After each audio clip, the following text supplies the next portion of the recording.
ভাই, আজকে খেলা দেখার পর ওই ৩ বলে যে ২ রান লাগে, মনে আছে?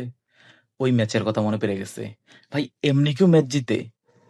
২০ নম্বর ওভারে ৫ রানের দরকার ছিল। তো জাকির আলী ১ম বলে ৪ মেরে দিছে। তার মানে ৫ বলে ১ রান দরকার। ভাই, ৫ বলে ১ রান। তোরা আস্তে, আস্তে খেল, ডিফেন্ড কর। করার পরে একটা রান নিয়ে নে। শেষ, ম্যাচ জিতে গেছি। কিন্তু না, আমরা তো বাংলাদেশী। আমরা ৫ বলে ১ রান দরকার, আমরা 6 মারবো এই বলে। ভাই, এইগুলা কি রে ভাই? যাই হোক ভাই, আল্লাহ করে ম্যাচটা জিতছি। কি অবস্থা দেখেন। ১ম বলে ৪ মারছে। তারপরে ৫ বলে ১ রান দরকার। তারপরে বলে আউট। আচ্ছা ঠিক আছে।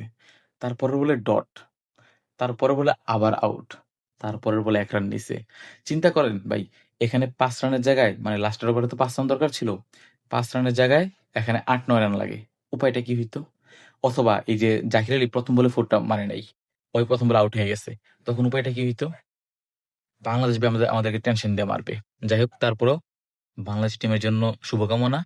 আ বিশেষ করে হচ্ছে সাইফ হাসান এবং তাহিদ হৃদয়ের জন্য।